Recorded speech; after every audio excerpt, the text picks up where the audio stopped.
खेलदा साहब, अब बिलावल साहब आपके इत्तेहादी हैं, आपके साथी हैं, आपको सपोर्ट कर रहे हैं, अच्छी बात की है। पाकिस्तान तहरीक इंसाफ की तरफ से आप सुन ही रहे थे कि अगर इस तरह की ऑफ़र आती है तो ज़्यादा इम्कान है कि वो उसमें एक मुस्बत जवाब देंगे। तो क्या गवर्नमेंट एक और कोशिश करने के लिए तैयार है कि तमाम जमातों को इस हवाले से एक मेज़ के गिर्द बिठाया जाए? फाज साहब, बहुत शुक्रिया, आपने अपने प्रोग्राम में मदऊ किया।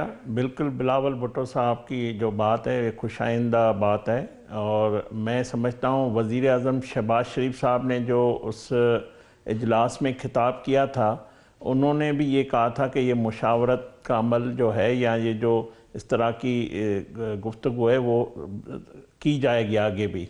तो ये हम कौमी यकजहती के लिए हर अमल वो करेंगे जिससे इत्तफाक हो, क्योंकि ये दहशतगर्दी का मामला किसी एक सूबे का या दो सूबों का नहीं है, ये पूरी कौम का मसला है, ये पूरे मुल्क का मसला है।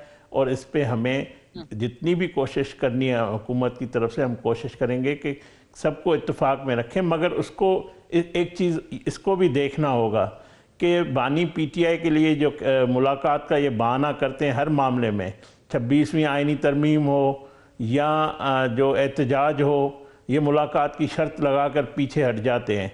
तो इसी तरह इन्होंने जब 14 नाम दिए थे स्पीकर साहब को, तो इन्होंने कहा था कि 14 नाम हमारे शामिल किए जाएं, हम होना तो हो गया है। अब थोड़ा सा मैं चाह रहा हूँ कि आगे की तरफ देखें।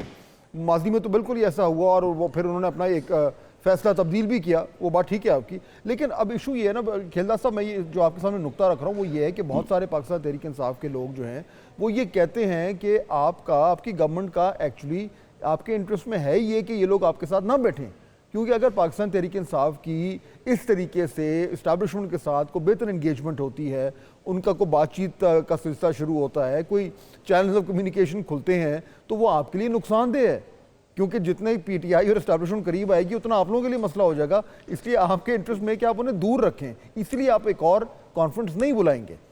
ये है मौक़िफ़। ये हम कभी नहीं चाहते हैं कि इनका ये जो कुछ करते हैं उसके ज़िम्मेवार ये खुद होते हैं। इससे हम अवाम में यकीन रखते हैं, अवाम के वोट में यकीन रखते हैं। हम ये भी नहीं कहते हैं कि हमें इक़्तिदार जो ये फरमाइशें करते हैं या ये जो चाहते हैं कि इस्टेब्लिशमेंट हमें जो एनआरओ देकर बाहर निकालें, इस्टेब्लिशमेंट हमें इक़्तिदार के तख्त पे बिठा दें, ये हमारा कभी मुतालबा ना रहा है, ना ये हमारी सोच है। एक और कोशिश की जाए, आप इसके हक में हैं, आप ये कहेंगे कि हाँ बिल्कुल फौरी तौर पर एक और कोशिश करनी चाहिए, एक और मुज़ाकरात की ऑफ़र करानी चाहिए पाकिस्तान तहरीक इंसाफ की लीडरशिप से रब्ता करके, और मेरे ख्याल में तो फ़ौरन से पहले, ईद से पहले, क्योंकि मैं तो बार बार कह रहा हूँ कि दहशतगर्द तो ईद की छुट्टियाँ नहीं लेते, तो इसलिए ईद से पहले क्या ये मुमकिन है किस तरह का इनिशिएटिव हो? मैं